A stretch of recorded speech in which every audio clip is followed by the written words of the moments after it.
আসসালামু আলাইকুম সুপ্রিয় দর্শক, সকলে কেমন আছেন? আমাদের একটি ভিডিও আপনারা অনেকেই দেখেছেন টিকটকের মধ্যে, যেটা প্রায় 1 মিলিয়ন ভিউজ হয়েছিল। সেটার মধ্যে আমরা একটি শিরকি গান নিয়ে আলোচনা করেছিলাম।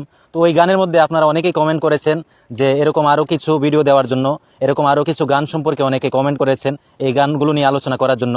তো আপনাদের কমেন্ট থেকেই আজকে আমরা আপনাদের সামনে কয়েকটি গান নিয়ে এসেছি, যে গানগুলোর মধ্যেও এরকম কিছু শিরকি লাইন আছে, যে লাইনগুলো অত্যন্ত জঘন্য, এবং এই লাইনগুলো আমাদের বলার দ্বারা আমাদের ঈমান সংশয়ের মধ্যে পড়ে যায়। তো আমি আপনাদেরকে সেই গানগুলো একে একে পড়ে শোনাচ্ছি। আপনারা অনেকেই গত ভিডিওতে কমেন্ট করেছিলেন যে আমি কেন গান দিয়েছি, ভিডিওতে কেন গান দিয়েছিলাম, গান শোনাইছিলাম আপনাদেরকে।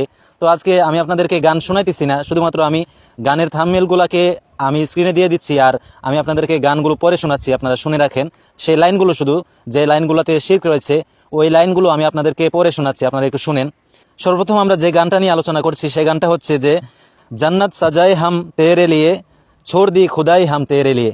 এই গানের মধ্যে বলা হচ্ছে যে আমি জান্নাত সাজিয়েছি তোমার জন্য, আমি খোদা আল্লাহকে ছেড়ে দিয়েছি তোমার জন্য।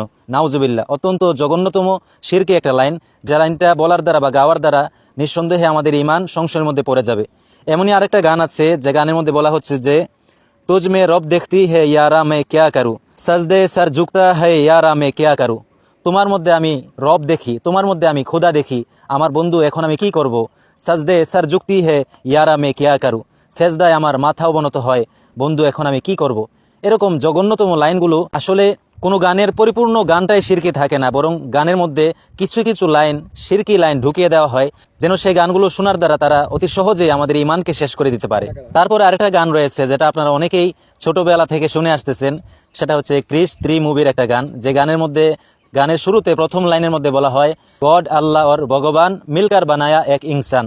দেখেন, এই গানের মধ্যে বলা হচ্ছে গড, আল্লাহ এবং ভগবান, এই তিনজন মিলে বানিয়েছে এমন একজন মানুষকে যে মানুষের উপকার করে, যে মানুষের সাহায্য সহযোগিতা করে। দেখেন, এই গানের মধ্যে তিনজন প্রভুকে প্রমোট করা হয়েছে এবং বোঝানো হয়েছে যে সকল প্রভু, সকল ধর্ম, সবকিছু সত্য, এরকম একটা বিষয় আমাদের মধ্যে ঢুকিয়ে দেওয়া হয়েছে গানের মাধ্যমে। এজন্য এই সমস্ত গান হচ্ছে শিরকি গান, যে গানগুলা শোনার দ্বারা আমাদের ঈমান সংশয়ের মধ্যে পড়ে যেতে পারে। এজন্য আমরা সকলে এই সমস্ত গান শোনা থেকে অবশ্যই বিরত থাকব এবং অন্যদেরকেও এই সমস্ত গান শোনা থেকে বিরত রাখবো। আসসালামু আলাইকুম।